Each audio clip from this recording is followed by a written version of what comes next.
আসসালামু আলাইকুম everyone, welcome back to my channel. আশা করি আপনারা সবাই অনেক বেশি ভালো আছেন। আপনাদের সবার রিকোয়েস্টে আজকে আমি আমার বার্থডে কেকের রেসিপিটা শেয়ার করব। আমি ভেবেছিলাম এটা শেয়ার করা হবে না, বাট আমার বার্থডে ছিল ফেব্রুয়ারির 25 তারিখ। অনেক দিন পর এই ভিডিওটা শেয়ার করছি।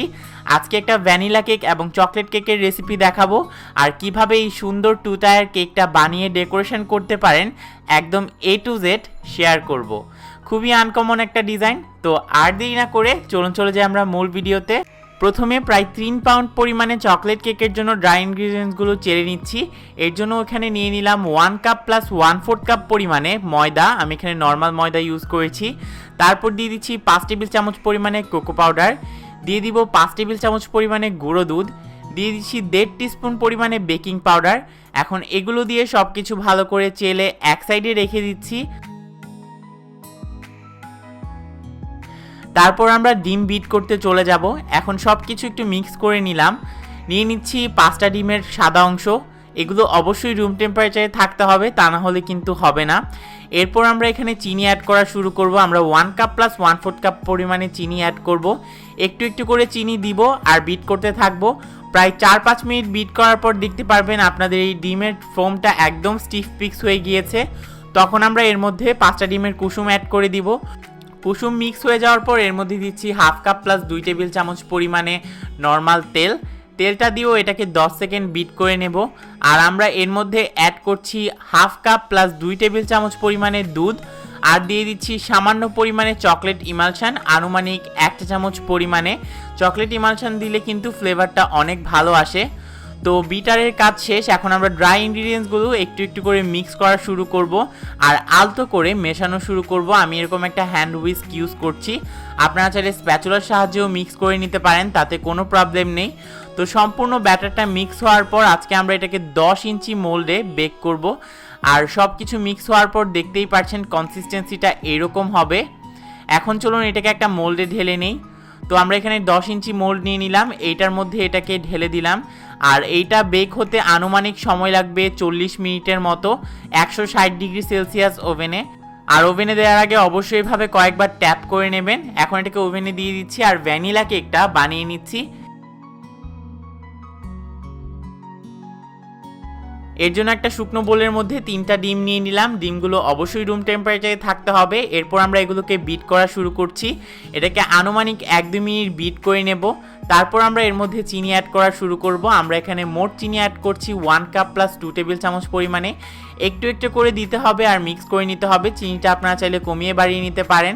বিট করতে করতে যখন এরকম হয়ে যাবে তখন আমরা এর মধ্যে অ্যাড করে দিব 3 টেবিল চামচ পরিমাণে তেল, 1 চা চামচ পরিমাণে ভ্যানিলা এসেন্স। তো সব কিছু বিট করা শেষ। এখন আমরা বিটারটাকে সরিয়ে নিচ্ছি আর ড্রাই ইনগ্রিডিয়েন্টসগুলো চেলে অ্যাড করে দিচ্ছি। 2/3 কাপ প্লাস 1/4 কাপ পরিমাণে ময়দা দিয়ে দিলাম। 1/3 কাপ দিয়ে কিন্তু 2বার দিলেই 2/3 কাপ হয়ে যাবে। আরও দিয়ে দিচ্ছি 1 চা চামচ পরিমাণে বেকিং পাউডার, 1/2 চা চামচ পরিমাণে বেকিং সোডা। এখন সব কিছু দিয়ে ভালো করে মিক্স করে নিলেই কিন্তু আমাদের কেকের ব্যাটার রেডি। আমার চ্যানেলে কিন্তু অনেক ধরনের চকলেট এবং ভ্যানিলা কেকের রেসিপি আছে, আপনারা চাইলে সেগুলো চেক করে আসতে পারেন। এটাকেও 160 ডিগ্রি সেলসিয়াসে প্রায় 30 থেকে 35 মিনিটের জন্য বেক করে নেব।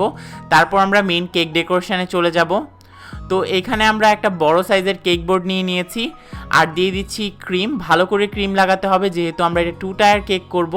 এরপর আমরা কেকের একটা লেয়ার দিয়ে সুগার সিরাপ দিয়ে দিলাম। 1 কাপ পানিতে 2 টেবিল চামচ পরিমাণে চিনি দিয়েই কিন্তু সুগার সিরাপ তৈরি হয়ে যাবে। আজকে আমি এখানে ভিভো রেড হুইপিং ক্রিমটা ইউজ করছি। তো পাইপিং ব্যাগে ক্রিম ভরে এভাবে স্মুথ করে নিয়েছি আর প্রত্যেকটা লেয়ারে ক্রিম দিয়ে দিয়েছি। এটা আসলে দেখানোর কিছু নেই। ঠিক সেমভাবে আমি ভ্যানিলাটাও করে নিয়েছি। এটাকে হালকা একটু ক্রাম কোট করে নিচ্ছি। ক্রাম কোট হলো ক্রিমের হালকা কোটিং দেওয়া কেকের চারপাশে, হালকা একদমই। ক্রাম কোটিংয়ের পর আমরা আমাদের আরেকটা যে কেক আছে সেটা ওপরে বসিয়ে দিব। আর এর জন্য আমি এখানে টায়ারের যে মাঝে দিয়ে স্টিকগুলো পাওয়া যায় কিনতে, আমি এগুলো ইউজ করছি, তাহলে ভরটা রাখতে সুবিধা হবে। আমি কেকটা বসিয়ে দিলাম। কেকটা বসানো আসলে খুবই ইজি ছিল। কেক বসানোর পর 4 সাইড দিয়ে আমি এরকম ডিজাইন করে নিচ্ছি। খুবই ইজি। জাস্ট ক্রিম দিয়ে স্প্যাচুলা দিয়ে আমি এভাবে একটু স্মাচ করে দিচ্ছি, তাহলে কিন্তু ডিজাইনটা হয়ে যাচ্ছে। একটা কালারের পর আমি আরেকটা কালার দিচ্ছি। এখানে আমি 4টা কালারের কম্বিনেশন ইউজ করেছি। আপনারা আপনাদের মন মতো যে কোনো কালার ইউজ করতে পারেন। খুবই ইজি। দেখে এতটা কমপ্লিকেটেড মনে হলো, আসলে এটা একদমই কমপ্লিকেটেড ছিল না। এইভাবে আমি সম্পূর্ণ কেকটা কমপ্লিট করে নিলাম। দেখতেই পাচ্ছেন ডেকোরেশনটা কতটা সুন্দর হয়েছে আর খুবই ইউনিক হয়েছে। ওপরেও আমি সেম ডিজাইনটা করেছি। আসলে নর্মালি আমি কাউকে এই ডিজাইনটা করতে দেখিনি এখনও। তো আপনাদের কাছে কেমন লাগলো অবশ্যই আমাকে কমেন্ট সেকশনে কমেন্ট করে জানাতে ভুলবেন না। যদি আমার ভিডিও দেখে এই ডিজাইনটা ট্রাই করে থাকেন অবশ্যই আমার ফেসবুক গ্রুপে শেয়ার করে দিবেন। ফেসবুক গ্রুপের লিঙ্কটা আমি ডিসক্রিপশন বক্সে দিয়ে দিব। আর আমার বার্থডে কেকের ভিডিও দেখে যদি আপনার একটুও হেল্পফুল মনে হয়ে থাকে অবশ্যই একটা লাইক দিয়ে দিতে ভুলবেন না। ফ্যামিলি ফ্রেন্ডসের সাথে অবশ্যই শেয়ার করে দিবেন। আর আমার চ্যানেলটি কী করতে হবে, হ্যাঁ সবসময়ের মতো সাবস্ক্রাইব করে আমার পাশে থাকতে হবে আর আমার বেল আইকনটিতে প্রেস করে রাখতে হবে। Bye bye.